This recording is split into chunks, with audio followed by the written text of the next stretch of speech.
BRS అధినేత కేసీఆర్ ఎర్రబల్లిలోని తన వ్యవసాయ క్షేత్రంలో బీఆర్ఎస్ పార్టీ శ్రేణులతో వరుస భేటీలు నిర్వహిస్తున్నారు. ఇప్పటికే ఉమ్మడి వరంగల్, మెదక్, నిజామాబాద్ జిల్లాల పార్టీ నేతలతో సమావేశమైన కేసీఆర్ ఈ నెల 27న బీఆర్ఎస్ నిర్వహించనున్న భారీ బహిరంగ సభపై దిశానిర్దేశం చేస్తా ఉన్నారు.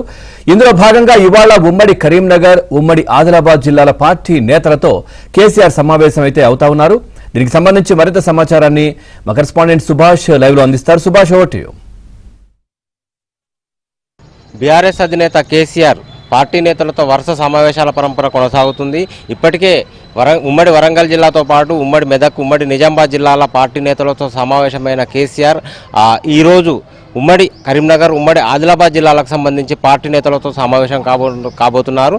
ఈరోజు ఉదయం 10 నుంచి 11 గంటల మధ్య ఉమ్మడి కరీంనగర్, ఉమ్మడి ఆదిలాబాద్ జిల్లాలకు చెందిన ముఖ్య నేతలు, పార్టీ కార్యకర్తలతో తన ఎర్రవల్లిలోని తన ఫామ్ హౌస్లో ఈరోజు సమావేశం కాబోతున్నారు. ఈ సమావేశంలో ప్రధానంగా ఆ పార్టీకి సంబంధించిన ప్లీనరీ, అదేవిధంగా బహిరంగ సభ, వరంగల్లో నిర్వహించే సభకు సంబంధించిన వ్యవహారాలు చర్చించడంతో పాటు ఆయా జిల్లాలకు సంబంధించిన పార్టీల అంతర్గత విషయాలు, అంతర్గతంగా ఉన్న సమస్యలను పార్టీ నేతల ద్వారా తెలుసుకొని వాటికి సంబంధించి తగు సూచనలు, సలహాలు కేసీఆర్ ఇవ్వబోతున్నారని తెలుస్తుంది. ప్రధానంగా అటు ఆదిలాబాద్ జిల్లాలో పార్టీ కొంత వీక్గా ఉన్న పరిస్థితుల్లో అక్కడ స్ట్రెంథెన్ చేయడానికి అవసరమైన చర్యలకు ఏమేమి తీసుకోవాలనే అంశాల మీద కూడా పార్టీ నేతలతో కేసీఆర్ చర్చించి సరైన సూచనలు, సలహాలు ఇవ్వబోతున్నట్టుగా తెలుస్తుంది. ప్రధానంగా పార్టీ ప్లీనరీకి సంబంధించి ఈ నెల 27న జరగబోతున్న భారీ బహిరంగ సభకు సంబంధించిన విషయానికి వస్తే వరంగల్కు దగ్గర ఉన్న కరీంనగర్ జిల్లా నుంచి పెద్ద సంఖ్యలో జనాలను తరలించడానికి అవసరమైన చర్యలకు సంబంధించి పార్టీ నేతలకు కేసీఆర్ అయితే సూచించే అవకాశం అయితే కనిపిస్తుంది.